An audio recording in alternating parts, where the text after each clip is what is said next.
¿Qué onda, bandita? Sean bienvenidos a un nuevo video. Hoy vamos a reaccionar a el canal de Farándulas Criolla. Farándula Criolla.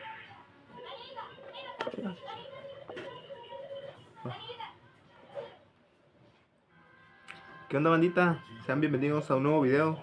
Hoy vamos a reaccionar a el video de Farándulas Criollas, la verdadera historia de Pinina. John Jairo Arias Tascón, alias el Pinina, el mano derecha de Pablo Escobar. En la serie El patrón del mal es el patrón del mal, perdón, es el Chili. Y vamos a ver el verdadero general de la mafia. Ya que Popeye decía que él era el general de la mafia, este es el verdadero. Según documentales que he visto y todo, dicen que él era el quinto al mando del cartel de Medellín, solo por detrás de Pablo, de su primo Gustavo, de Gonzalo alias el Mariachi y... no, el Mariachi es en la serie. Gonzalo alias el Mexicano, en la serie El patrón del mal es el Mariachi. Y de los hermanos Ochoa, Motoa en la serie. Que si él hubiera quedado vivo, él hubiera sido él hubiera quedado como patrón ya después de todos los que le mencioné, si hubieran muerto. Vamos a ver la historia de Pinina. Vamos a darle raza.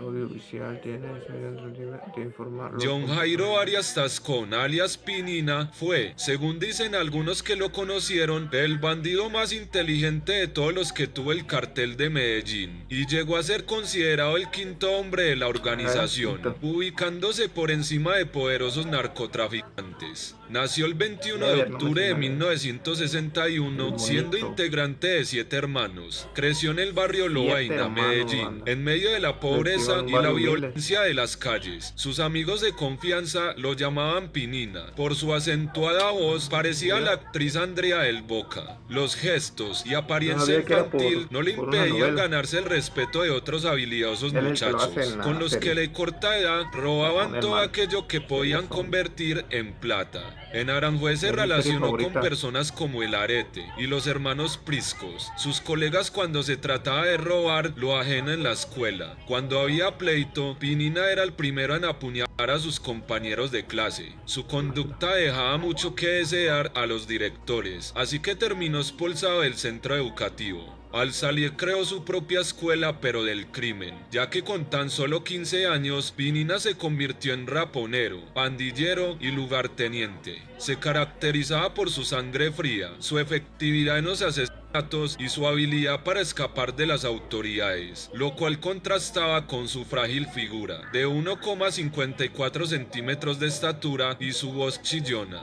Que la Virgencita me lo proteja, solía decirle su madre, a quien le encomendó de por vida cuando dejó la escuela. Tomó la calle y formó pandilla. La primera vez que la Virgencita le falló fue a parar a la cárcel, aunque por poco tiempo. Ya para ese momento era el lugarteniente más famoso de la comuna nororiental. En esos días la vida le cambiaría, pues luego de robarle al propio Pablo Escobar, conoció a un bandido de Manrique, el Flaco Calavera, quien lo estaba buscando por lo sucedido. Su sorpresa sería grande cuando el capo decidió reclutarlo. Pinina empezó como maletero y mensajero. Se encargaba de los asuntos más principales del capo, llevar y traer a sus otras mujeres. Sin embargo, pronto probaría sus habilidades cuando el M-19 decidió secuestrar a los capos y a sus familias. Y como mando medio del grupo Más, Muerte a Secuestradores, capturó a varios comandantes y puso en práctica los más crueles métodos de tortura, que nunca abandonó. Al igual que Escobar y el Mexicano, aprendió la efectividad de la violencia. Pedir un préstamo desde el cel. Con Empower lo aprueban antes de que termines este video. Descárgala hoy. Empower sí te salva de la puta. Voy a dar un gran préstamo. Acompáñeme a ver qué actitud toma la gente. Vamos. De pura suerte, hola, en vez de te presto matarte, 5,000 pesos.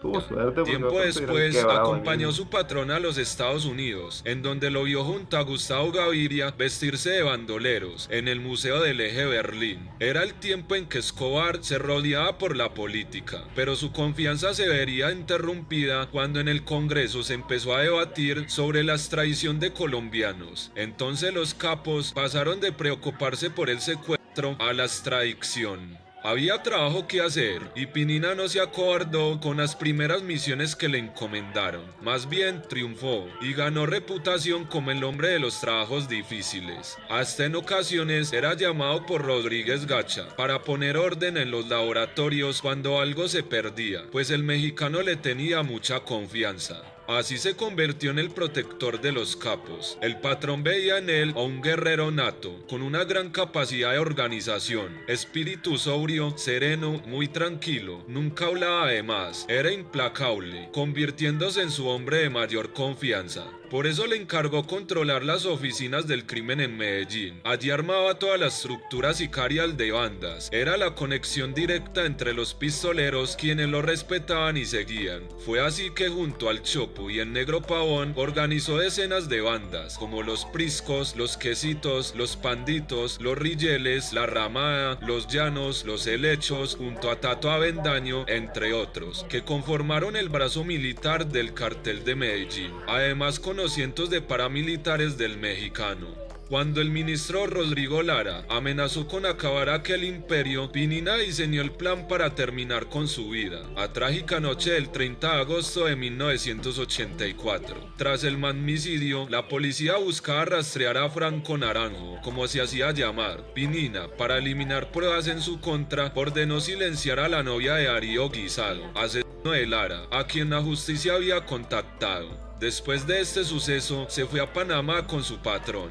De regreso se encargó de infiltrar a la policía y al ejército a las más altas esferas. Ante la reacción del gobierno contra el cartel, Escobar decide crear una asociación fantasma, los extraditables. Y desde ese momento todo cambiaría. Si un periodista escribía sobre ellos, le mandaban al monito, como lo llamaba el patrón de cariño. Si un policía les perseguía, enviaban al monito. De igual manera, si un juez investigaba y ordenaba orden de captura contra uno de los capos, como había hecho el procurador Carlos Mauro Hoyos, entonces Pinina sabía qué hacer. Tenía varios lugartenientes listos para dar plomo a quien no aceptara la plata, dinero que en la guerra lo volvió millonario. Las autoridades establecieron que para mediados de los 80, Pinina poseía una fortuna de más de 500 millones de pesos. Así pues pasó de ser el niño pobre de Lovaina a moverse en los sectores más exclusivos de Medellín, mostrando dinero a manos llenas y adquiriendo propiedades por todo el departamento.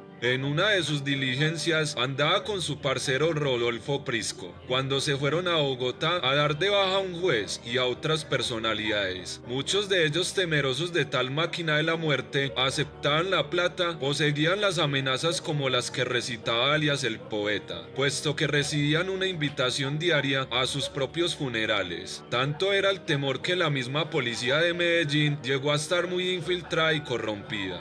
Pinina aprovechaba su gran conocimiento de los habitantes de los barrios populares para convertirse en el mejor reclutador de jóvenes sicarios para la guerra. Sus golpes a su red criminal eran compensados con otros hábiles bandidos, además de otros cientos de jóvenes y niños ansiosos de seguir sus pasos. Se encargaba de enseñar a otros pistoleros como Popeye, Robapollas, Don Germán, Maradona, Séforo y entre muchos otros las artes de la guerra. Paula y Rodríguez Gacha se referían a él como el bandido perfecto por su gran capacidad de organización. Atrás quedó sus conductas de su niñez cuando asesinó hasta por una papeleta de bazuco. Ahora comandaba una red de lugartenientes con tentáculos a nivel nacional e internacional, temido por las autoridades y por las otras organizaciones criminales, quienes al escuchar su nombre les daban pánico. Eso les llevaría a ser considerado como el quinto hombre de la organización, ubicándose por encima de algunos narcotraficantes. Sujetos como Pinina, el Chopo y el Negro Pavón, al igual que el Mugre, pasaron de ser simples lugartenientes a ser considerados como capos de la organización. Estos compinches tenían a Pinina como un gran amigo y líder. Pinina se distraía con ellos arreglando sus motos en los talleres. Le apasionaba tanto como a la música salsa. Otra pasión era el fútbol. Su gran amor por el Atlético Medellín lo llevó varias veces a descuidarse, con tal de estar presente mirando a su equipo. Acompañado de muchos de sus hombres, en varios allanamientos que le hicieron, encontraron fotografías y camisetas autografiadas por los jugadores de la época. Pavón, Pinina y Chiruza, mano derecha de Pinina, se ganaban fácilmente la amistad de los demás delincuentes, pero cuando el Negro Pavón se enteró que su amigo alias Piña, trabajador de Pacho Herrera, uno de los líderes del cartel de Cali, a quien había apoyado, dio de baja a su hermano y le robó a su mujer e intentó matarlo. Este recurrió a sus amigos. Paulo, que siempre se la jugaba por sus lugartenientes, intentó vengar la ofensa y pidió que le entregaran al Piña, el cual Pacho se negó, y sabiendo lo que le esperaba, el cartel de Cali intentó eliminar a Escobar. En enero de 1988, el Indio y el Pecoso, hombres de Pacho, veían los movimientos de la familia de Paulo en el edificio Mónaco, desde una residencia cercana a la vivienda. Confundieron a Escobar con Fernando, una hermana de su esposa, y dieron la orden de detonar el carro bomba que estaba previsto. Tras lo ocurrido, Pinina logró capturar a los responsables, a el Indio y el Pecoso, los torturó y luego fue con Escobar. Patrón, los pacientes dicen que el carro lo escondieron en Montecassino. También hasta le entregaron a un español y un argentino, quienes armaron la bomba en una finca de Cartago, que era de un hombre al que llamaban Rasguño. ¿Tienes más de 3 aplicaciones de préstamos a tu teléfono y no puedes pedir prestado ni 10,000 pesos? Entonces deberías de ver este video. He usado 100... Montecassino era la finca de los Rasguño hermanos era muy amigo de Miguel Rodríguez Castaño, sí. y solía hacer negocios con los Ochoa y Escobar, pero con esto Paulo lo llamó y lo amenazó de muerte. Rasguño contestó: aquí estamos tratando de ser valiente, pero enseguida, ante el temor que le mandaran también a Pinina, buscó la ayuda de su expatrón Hernando Restrepo alias HR, el único paisa que habló con Escobar y paró el problema contra él. Sin embargo, la guerra contra el cartel de Cali aún recién empezaba. Buscando ajustar cuentas, Paulo ordena la operación en Cali. Se movieron Pavón y Pinina con una cantidad de bandidos, dispuestos a acabar con la cúpula de aquel cartel. Tenían el dato de que los líderes de Cali se encontraban en un lugar que frecuentaban mucho. Al momento se llenó de policías, quienes fueron alertados de la presencia de los paisas en Cali. Luego de fallidos intentos, debieron regresar a Medellín. A su vez, el cartel de Cali respondía estratégicamente. Se aliaba con grandes sectores de la policía y del ejército, que perseguían a Escobar por cielo y tierra. En medio de la guerra, le mataron a Fabián Tamayo, Chiruza, su mano derecha, un despiadado lugarteniente que solía darle vueltas a sus víctimas con marihuana antes de ejecutarlos. Consuman, que los voy a quebrar, les decía.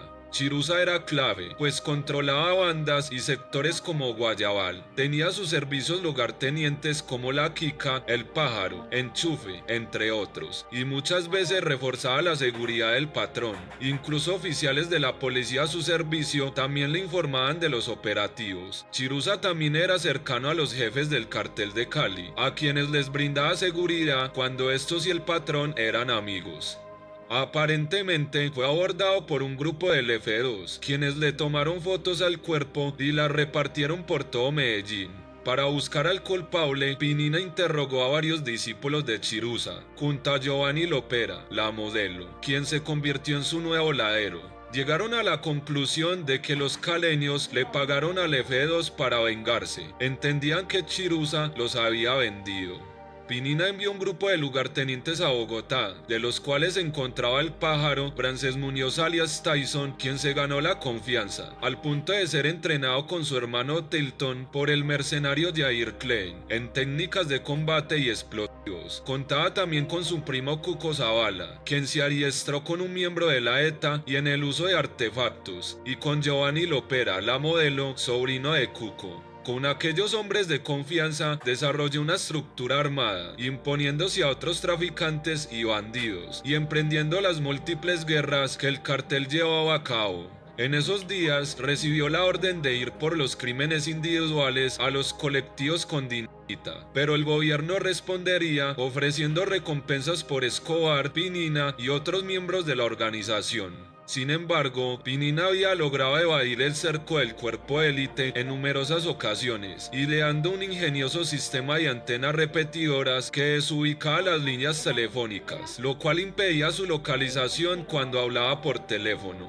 Sus conversaciones telefónicas eran siempre bastante cautelosas, pues hablaba siempre de hechos del pasado como: vea, ¿usted se acuerda cuando estábamos niños? La casa esa donde íbamos a tomar jugos, ¿se acuerda? Bueno, ahí nos vemos. O vea, ¿se acuerda usted esa novia que usted tuvo por el barrio? Ahí en la cuadra de ella nos encontramos. Tras varios allanamientos, los extraditables encontraron que el coronel Valdemar Quintero era incomparable, así que lo pusieron en la lista negra, al igual que a Luis Carlos Galán, quien insistía en la extradición, el cual intentaron darle de baja varias veces, como en una ocasión, alias Pasquín junto a otro lugarteniente confundieron al coronel y mataron al gobernador de Antioquia con un carro bomba. De igual manera, Ricardo Prisco y Pinina pretendieron dar de baja a Galán con un cohete, pero no salió como lo esperaban. Sin embargo, el plan B estaba en marcha. Como siempre, Pinina tenía todo calculado, infiltrado a Valdemar, a quien ubicaron y asesinaron con 150 tiros. Había ordenado asegurarse de su muerte, pues estaba cansado de perseguirlo. Ese mismo día, los hombres del mexicano dieron de baja a Luis Carlos Galán, candidato presidencial.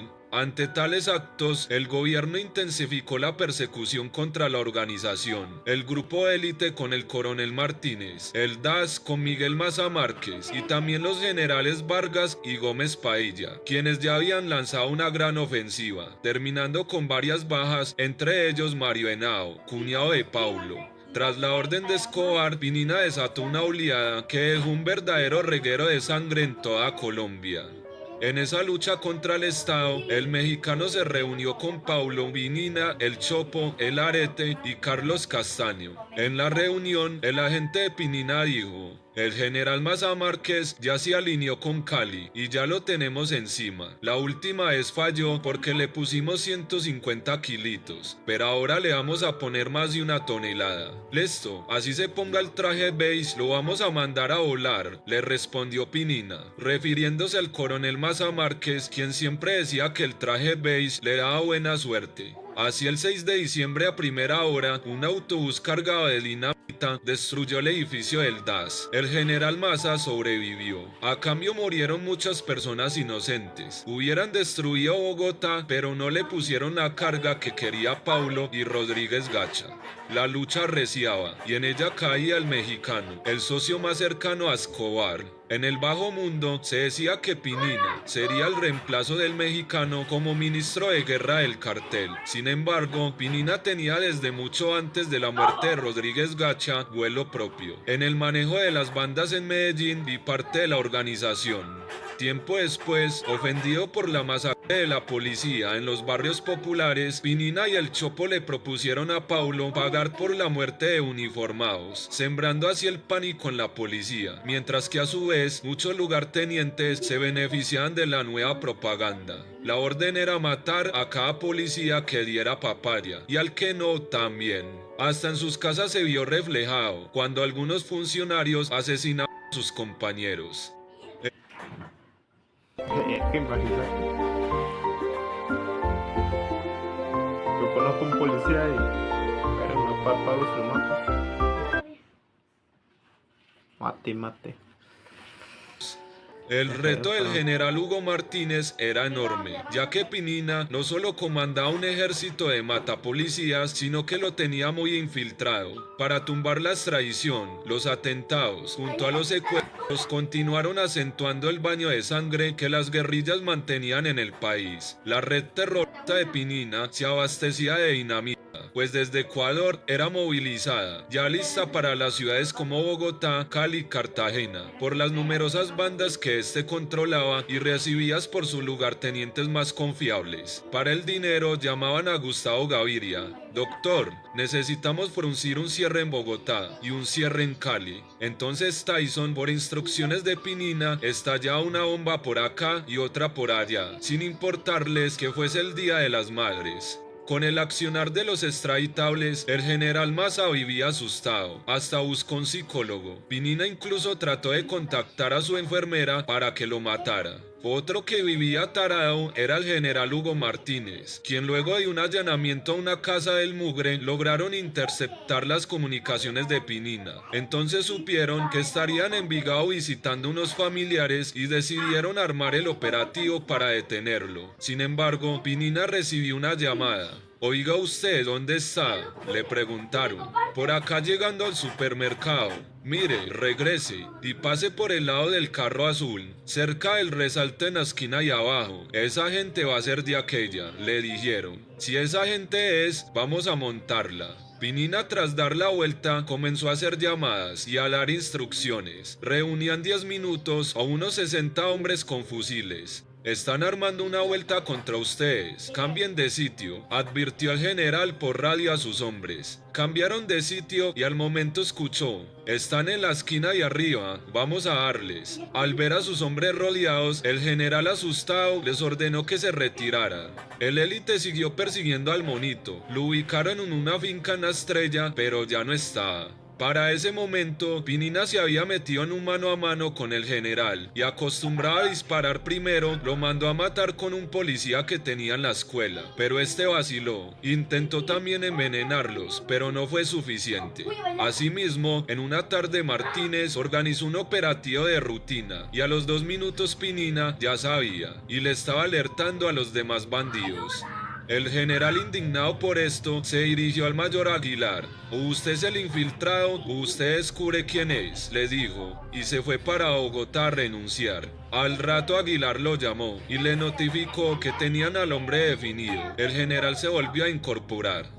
Después de tantos intentos fallidos en la persecución de Pinina, Martínez perdía las esperanzas. Al hombre que más asesinatos operaba, solo con un milagro podía neutralizar a quien veía como un monstruo, y el milagro lo haría la empleada doméstica. Él le dio por comunicarse por teléfono a escondidas con su novio. Así, el 13 de junio de 1990, el élite ubicó al novio, quien resultó ser un policía de bajo rango, y accedió a colaborar. Este los llevó a una zona del poblado donde solía dejar a su novia. Así empezó el operativo. Colocaron grupos de reacción en distintos puntos. Al día siguiente, el 14 de junio, por la tarde, advirtieron la llegada de un automóvil que dio varias vueltas sospechosas antes de entrar al edificio. Minutos después, contrario a lo esperado, Pinina habló desde el mismo teléfono. Era la confirmación que necesitaban. El grupo élite rodeó varias cuadras e ingresaron a la residencia. Ubicaron el apartamento del piso 3, intentaron abrir la puerta, pero Pinina, prevenido, la tenía blindada. Adentro, Pinina, acompañada de su esposa, su bebé recién nacido y la doméstica, fue sorprendido. Entonces tomó enseguida una subametralladora, se encomendó a la Virgencita y se trepó por el balcón, pues pretendía bajar y alcanzar su auto y huir. Pero desde abajo fue visto. Pinina prendió su pequeña ametralladora y los otros respondieron. Tratando de maniobrar, cayó al pavimento y con fuertes golpes intentó incorporarse. Trató de regresar al edificio. Sin embargo, rodeada al medio del intercambio de disparos, cayó Pinina. Murió a sus 29 años y en medio de un charco de sangre, con múltiples heridas de bala. A pesar de lo anterior, la versión que circuló entre las bandas de lugartenientes de Medellín sobre la muerte de Pinina fue otra. Pinina fue sacado del apartamento y llevado al cuartel general en el municipio de Bello. Allí fue torturado con el uso de un taladro y mediante la técnica del ahogamiento. Su cabeza fue sumergida varias veces dentro de un recipiente con agua, hasta cuando ya parecía que iba a morir ahogado. Entonces lo sacaban para que tomara un poco de aire y luego repetían la operación. No reveló el sitio exacto donde estaba Escobar porque lo desconocía, pero algunos documentos encontrados en su poder permitieron establecer que Escobar había dejado Medellín y al parecer se refugiaba en el Magdalena Medio.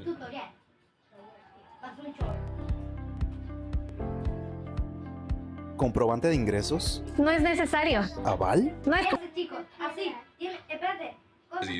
También Paulo anunció mediante un comunicado que Pinina había sido dado de baja delante de su esposa y su pequeño hijo. Con la noticia, los oficiales y todos los enemigos de Paulo se alegraron por la muerte de Pinina. Aún así, hacia las 11 de la noche le practicaron pruebas dactiloscópicas, confirmando su identidad. Su esposa quedó en manos de un juzgado de instrucción criminal y su hijo a cargo del bienestar familiar. Pero el monstruo de Lovaina no se iría sin que a su nombre se derramara más sangre. Escobar dio rienda suelta a los discípulos y compinches de Pinina, que reclamaban venganza. Y fue así que a pocas horas de su muerte estalló otro carro bomba y luego vinieron otras masacres. Esta fue su despedida.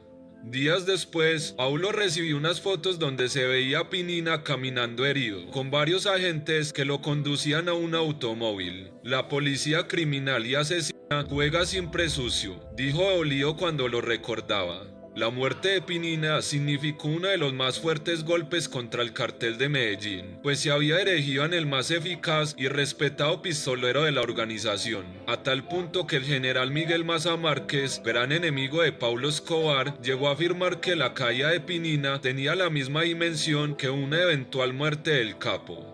Mientras tanto, las autoridades pensaron haberle dado el golpe final al capo creyéndolo vulnerable, pero ya el cartel era un monstruo de 1000 cabezas, con numerosos jefes militares, capaces de hacer igual o mayor daño que el terrible Pinina. Entre ellos Giovanni Lopera, la modelo, considerado ni más ni menos que su sucesor, además del Choco, Tyson y el Arete que siguieron con aquella guerra. Pinina tenía toda la confianza de Escobar, de su familia y amigos, a quienes protegía. No todo era guerra. El hijo de Paulo lo consideraba un amigo, al igual que los más grandes criminales de la ciudad. Con el sicariato y el terrorismo hizo una fortuna y sacó a su familia de la pobreza. La mafia le dio todo y también le quitó todo. Al morir Pinina, era dueño de una inmensa fortuna, amasada durante los 10 años en los que sirvió a Escobar. Sus propiedades, apartamentos en el Poblado y fincas en las zonas periféricas de los municipios de La Estrella, Caldas y Río Negro, su dinero en el banco manejados por una cadena de testaferros, sumaban un capital cercano a los $2 millones. Fue sepultado en el cementerio central de Envigado, al lado de su madre, Ana Livia Tascón Ruiz, quien falleció en 2021 y se encuentra en la misma lápida que Pinina. Después de la muerte de Pinina, se supo muy poco de su vida. Solo se sabe que su esposa se llamaba Aliana Gómez Moreno, de 19 años, que estuvo presente en el incidente de su muerte al lado de su hijo de 6 meses. Recuerden suscribirse y darle a la campanita para que sigan recibiendo. Ya banda, qué vida del Pinina, ¿no? Persona de los barrios bajos y llegó a ser mano derecha de Pablo Escobar. No, pues me quedé sin palabras, la neta. Hay que pensarlo 2 veces antes de entrar en esa vida, raza. Listo, mira. Ya nada se disfruta del dinero que consigue. Y pues ahí quedó el video, bandita. Nos vemos en un próximo video, raza. Saludos.